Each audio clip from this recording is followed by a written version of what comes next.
But the ADL always served this purpose, at least after the invention of Israel. Okay?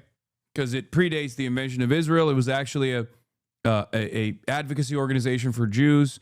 It was actually a civil rights organization in its inception.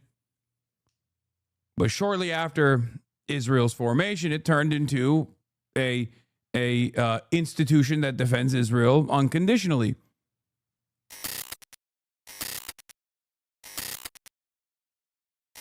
Podhoretz, another great example of this, responding to Kevin Roberts' take from yesterday. I covered this yesterday, but it bears repeating. This is a real chickens come home to roost moment. John Podhoretz says, my mother was a Heritage Board member for 40 years. You have befouled her, you rancid wretch of an amoeba. Matthew Petty responds, what did you guys think was going to happen? Yeah, John Podhoretz's earlier tweet saying, Trump bombed Iran. He can say Shylock 100 times a day forever as far as I'm concerned. Ooh, Jonathan Greenblatt. Ooh, he finally came out. He got a statement. He got some choice words, man. This is far from the first time Jonathan Greenblatt of the ADL says Tucker Carlson and Nick Fuentes both have been spewing hatred explicitly or subtly spreading it for years. None of it is acceptable. Jonathan, they were doing it for the past 2 years, bitch. Jonathan, who were you focusing on? Jonathan, why did you burn all of the social and political capital that you had? Why did you drop the notion that you were a civil rights organization, that were presiding over a civil rights organization, Jonathan? What happened? Wake up. You went after the one guy that is a prominent media figure that isn't Jewish, that is anti-Zionist, but is also pro-Jew. That's what you spent the last 2 years on, Jonathan. And I don't think these guys are going to change, by the way. I don't think he's going to change this at all. But it's so crazy. When I noticed that, it blew my mind. Jonathan Greenblatt did not talk about Nick Fuentes one time post-October 7. He literally spent every waking moment that he had plotting out ways to deplatform me, knowing full well that I am not an anti-Semite, by the way. However, credit to Kevin Roberts for stepping forward today and issuing a clear, cogent takedown of the toxic anti-Semitism and venomous racism expressed by fucking crucial to hear firsthand that Heritage has zero tolerance for this kind of poison. Okay. Yeah. Sure.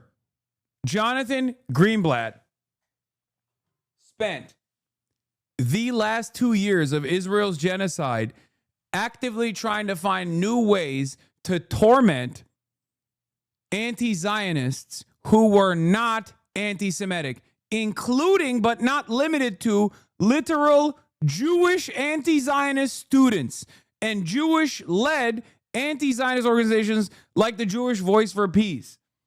That's what he spent his entire time on. This would run around at a time when there was unprecedented growth of unrestrained, unrestricted anti-Semitic sentiment coming from Twitter. That dipshit, that bald dipshit, not once was like, hey, Twitter's gotten a little out of control. Maybe we should turn down the heat. Not once. And he did it so brazenly.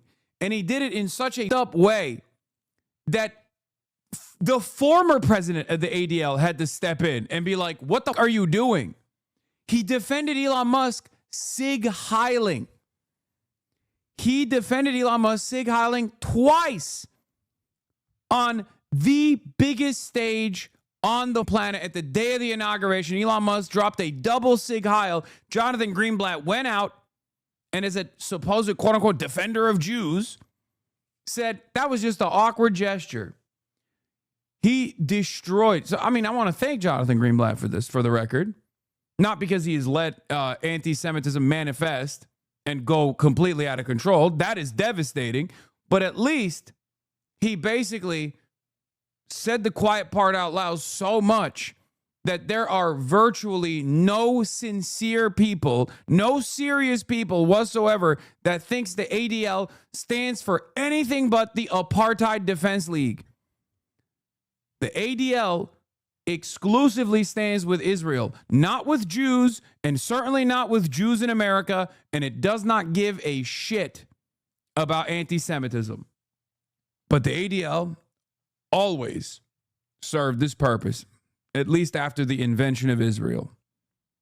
Okay? Because it predates the invention of Israel. It was actually a advocacy organization for Jews. It was actually a civil rights organization in its inception. But shortly after Israel's formation, it turned into a institution that defends Israel unconditionally.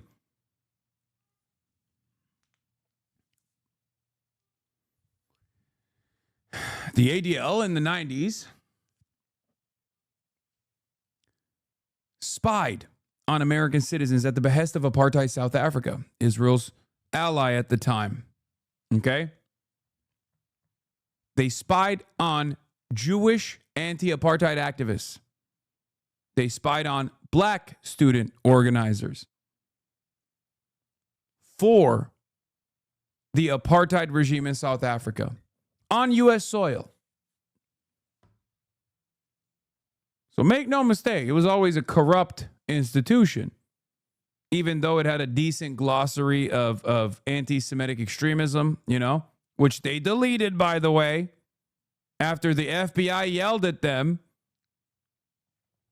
because they found out that the ADL had not such nice things to say about Charlie Kirk in the past.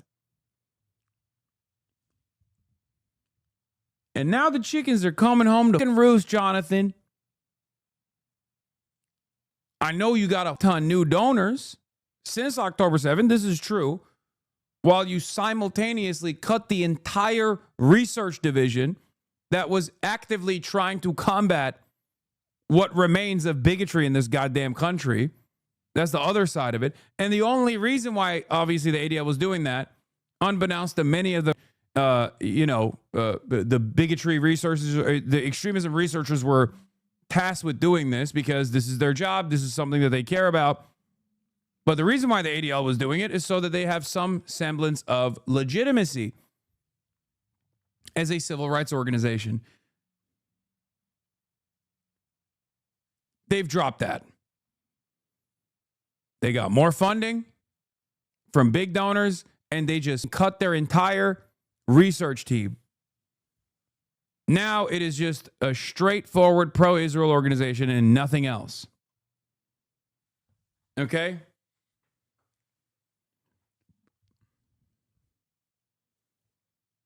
Yeah. They made threads over and over again. They got policy changes made on Twitch. In time of dangerously escalating anti-Semitism, we commend Twitch for changing their policy regarding the use of Zionism as a slur and proxy for hate against Jews. That's what they were busy with. And of course, while that was going on, that was what the ADL was busy with, Nick Fuentes was cooking. He was in the sidelines going, hey, this is my opportunity to shine. When one of the largest streamers on Twitch, Hasan Piker, spends the hours after the Amsterdam pogrom. Remember the Amsterdam pogrom, chat? Idiots.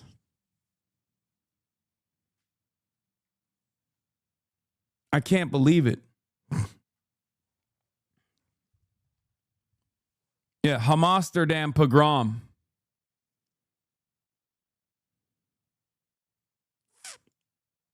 Greenblatt completely destroyed the remaining good reputation the ADL had with the libs over the must tweet. Look at how many likes this has. Yeah. ADL is deeply concerned about the decision of a number of countries to prematurely recognize a Palestinian state. It's like, bro, why? Like, what do you mean? You're an American advocacy group, an American civil rights organization. Why the fuck is this a statement that you're releasing? And now you got the Heritage Foundation defending Nick Fuentes and Tucker Carlson. Now, obviously, Kevin Roberts probably got yelled at by a lot of big donors. So we had to turn around and be like, oh, my bad. Let's see what he had to say. Yesterday, I said that I abhorred views expressed by Nick Fuentes, and that's the best way to fight anti-Semitic ideas was to challenge them head on.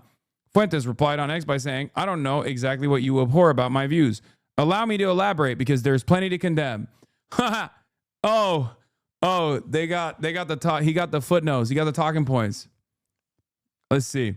First, the Heritage Foundation and I denounce and stand against his vicious anti-Semitic ideology, his Holocaust denial, and his relentless conspiracy theories that echo the darkest chapters of history. We are disgusted by his musings about rape, women, child marriage, and abusing his potential wife. Fuentes made, these are all real, by the way. Oh, God, it's awesome. Watching right-wing infighting happen like this. Oh, God, that's so good. Oh, hell yeah. Oh, my God. Oh, hell yeah. Fuentes made grotesque analogies to try to cast doubt on the murder of 6 million Jews during the Holocaust and has said, I think the Holocaust is exaggerated. I don't hate Hitler. He did do that. Fuentes called for the death penalty for perfidious Jews and other non-Christians, stating that when we take power, they need to be given the death penalty. Fuentes praised Hitler and in the Tucker interview said he is a Stalin admirer. Brother, how are you going to add that? That's crazy. Like I feel like these two things are on different wavelengths a little bit. That's crazy. He did say that. He said he admires Stalin. He did. I saw it. Fuentes stated, but I do think it's funny that he's like, Nick Fuentes is a Holocaust denier. Also said he admires Stalin. Stalin and Hitler were BFFs before Hitler betrayed Stalin. No, that is liberal nonsense, okay? That's like saying there's more evidence that Stalin and Churchill had the exact same worldview, or not Stalin and Churchill, sorry. Hitler and Churchill had the exact same worldview and were BFFs. Guys, the people, the Nazis, both neo-Nazis and historic Nazis, have always despised communism, socialism, Joseph Stalin, Vladimir Lenin, Trotsky, all forms of socialism, communism, Marxism. Don't be stupid. Do not get duped by silly ass liberal takes, okay? Just as the West did appeasement. No, they like Trotsky now. That's totally different. We're talking about historically, okay? They liked Trotsky after Trotsky ran away. They did not like him when he was the Jewish guy that, by the statements of neo-Nazis, killed 80 to 90 million goyim or whatever they think. Okay, they like Trotsky now because he played a formative role in a lot of anti-communist and anti-USSR sentiment that circulated in the Western world. But that's what the claim is. Neo-Nazis now, and even fascists back then, saw the Bolsheviks as a bunch of revolutionary Jews that were just anti. Okay, or what whiteness is in that time frame. Churchill was actually a bigger fan of Mussolini. He once said, "If I had been born in Italy, I would have been a follower of his from the beginning." I mean, makes sense. Churchill also has some wild ass racialized views too. Yeah. Churchill was a European ethno-supremacist just like Hitler was ideologically, Churchill admitted in an address. Anyway, Fuentes stated that his goal is total Aryan victory and claimed that black people should be in prison for the most part. This is but a sampling of his vile daily rhetoric. Okay. So what's the difference between the Heritage Foundation other than, being anti-Israel, honestly? Like, down to the Holocaust denial, what really is the difference between, like, the average Heritage Foundation researcher that just graduated college and Nick Fuentes? There is no difference, by the way. That's what they know. They recognize that. That's why they're trying to deal with it. Okay? Yeah, the difference between Nick Fuentes and, like, the average Heritage Foundation guy is one says the quiet part out loud. One is more honest about his disgusting worldview, his repulsive worldview. The other is just trying to, keep things as quiet as possible until they achieve total domination. Or, in Fuentes' words, total Aryan victory, even though Nick Fuentes is, in his own words, Mexican. Anyway, racism and anti-Semitism are not relics of the past. They have blossomed on the left, on university campuses, and grown on the right through figures like Fuentes. Yeah. Racism and anti-Semitism has blossomed on the left, on university campuses. Brother, every other every other piece that your think tank produces talks about how woke and gay the libtarded college campuses are. Now you're saying racism is manifesting on college campuses because of the left? How is this? This doesn't. You got hit with the woke ray. It feels like he's just. This seems like a different guy. This is not my Heritage Foundation. Let me tell you. Nick Fuentes' anti-Semitism is not complicated, ironic, or misunderstood. It is explicit, dangerous, and demands our unified opposition as conservatives. Fuentes knows exactly what he's doing. He is fomenting Jew hatred, and his incitements are not only immoral and unchristian, they risk violence. Our task is to confront and challenge those poisonous ideas at every turn to prevent them from taking America to a very dark place. Join us, not to cancel, but to guide, challenge, and strengthen the conversation. And be confident, as I am, that our best ideas at the heart of Western civilization will prevail. For those, especially young men, who are enticed by Fuentes and his acolytes online, there is a better way. I look forward to talking about this more in the days to come. Ooh, he got the boss call. Brother, every single Nick Fuentes acolyte is going to read this thing and go, oh, Jews got to you. I'm just letting you know. I'm sure you know as well. That they're going to say that. And you tried to do this delicate tightrope situation, you know, very, very, very tough times for institutional Republicans. You know what I mean? Richard Hanania, the white supremacist turned woke, not woke, but turned libtard. Richard Hanania says, yeah, being anti-Nick and pro-Tucker isn't going to work. They believe basically the same thing about the Jews, and you either embrace or reject both. This dude is still trying to milk fascism. Press, tell people don't let Nazis take power. Don't ever listen to the press. The press is the enemy of the people. These international organizations like the UN and the WEF, those are also enemies of the people. They exist purely to subvert your goals, to destroy your country, and to advance their own globalist agenda. They don't care.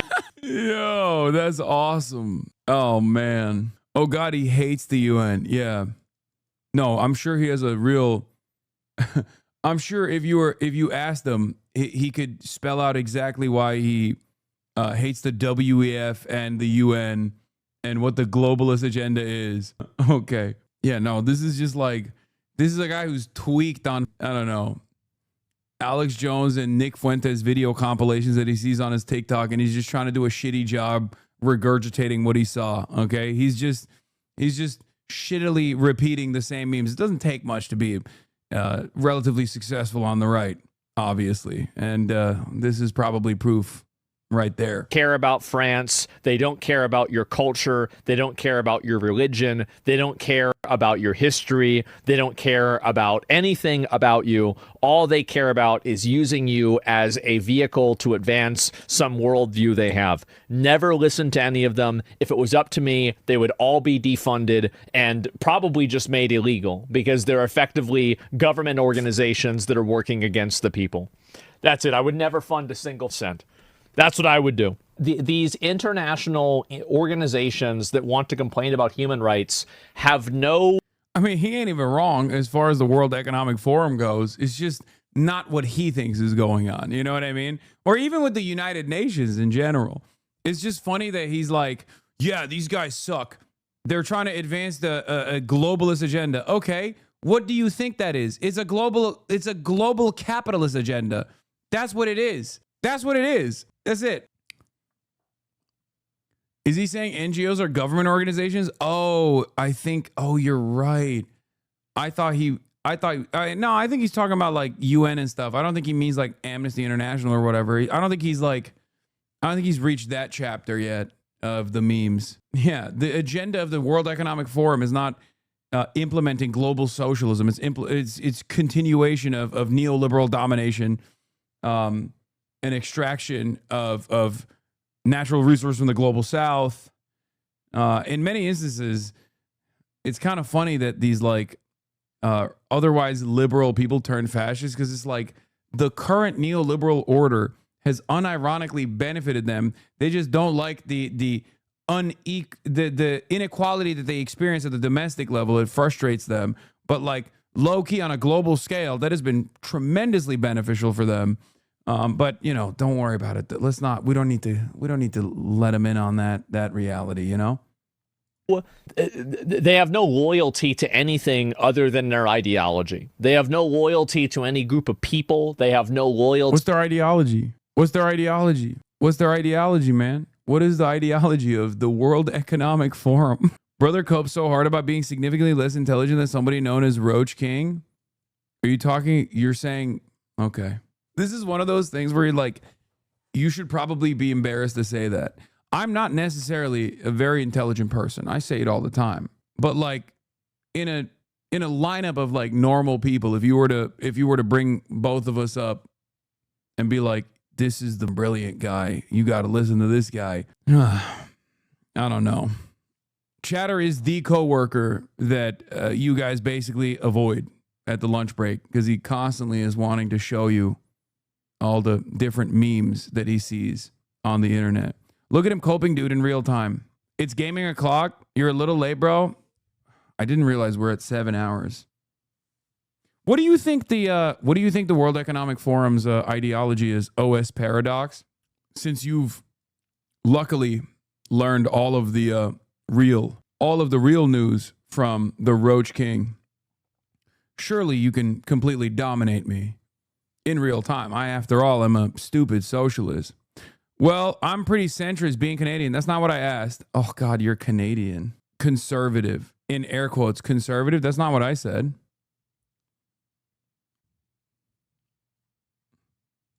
Come on, brother. You can at least Google it. Come on, I've given you enough time. That's so fucking stupid. Now do you feel like you're in the spotlight? Are the lights too bright? You having a hard time?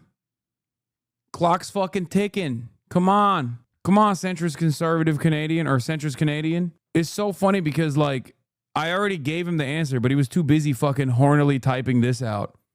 So he didn't hear me. You asked me what my political alignment was, and I told you, no, I didn't. I said, can you explain to me what the global agenda is of the World Economic Forum, or what the ideology is that Asmongold is pointing to with the World Economic Forum? I don't give a fuck about what your personal political alignment is. Listen. God, Canada is a Anglophone country for the most part. No, I know there's some Francophones there, but I'm pretty sure you're capable of understanding the English language, especially when you're encountering a person whose second language is English. You should be a little bit smarter than this, no? Go ahead, ask ChatGPT. Come back and copy paste it. Imagine coping and seething this hard. Oh, brother. All right, brother. I'm not even going to ban you. You're not even fucking worthy of a ban. To any country. They have no loyalty to any culture. All they do is sit around and complain. Human rights? Get the fuck out of here.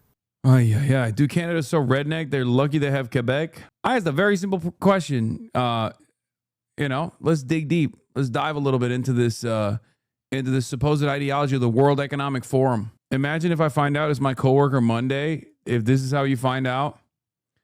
You probably saw the signs, you know? Also, centrism is not a political alignment, you fucking dipshit. Address the Bulgarian butt lift allegations, please. I will never. U.S. Senator Mitch McConnell's assistant or staffer wrote this because Mitch McConnell can't type, let alone walk. The intellectual backbone of the conservative movement is only as strongly as the values it defends. Last I checked, conservatives should feel no obligation to carry water for anti-Semites and apologists for America-hating autocrats. But maybe I just don't know what time it is. Well, you don't. You also can't draw a clock because you're demented. You have dementia. Ted Cruz had that line too. He blasts Tucker Carlson's defense. Now is a time for choosing. Now is a time for courage. If you sit there and nod adoringly. I mean, dude, he's at the 40th Republican Jewish Coalition. It's just, there's never been a better moment for anti-Semites. I swear to God. If you are an anti-Semitic right-winger, oh my Lord, dude, look at this. You could just be like, see? That's it. All you need to do is point. It's not even wrong. Like, what Ted Cruz and all these other dipshits are saying is not even wrong. Nick Fuentes is anti-Semitic. It's just that I fear a lot of Americans are also on that same wavelength, especially on the right, and definitely even on the left too, nowadays. But what's so funny about this entire process is Tucker Carlson is the spiritual successor of the right-wing movement.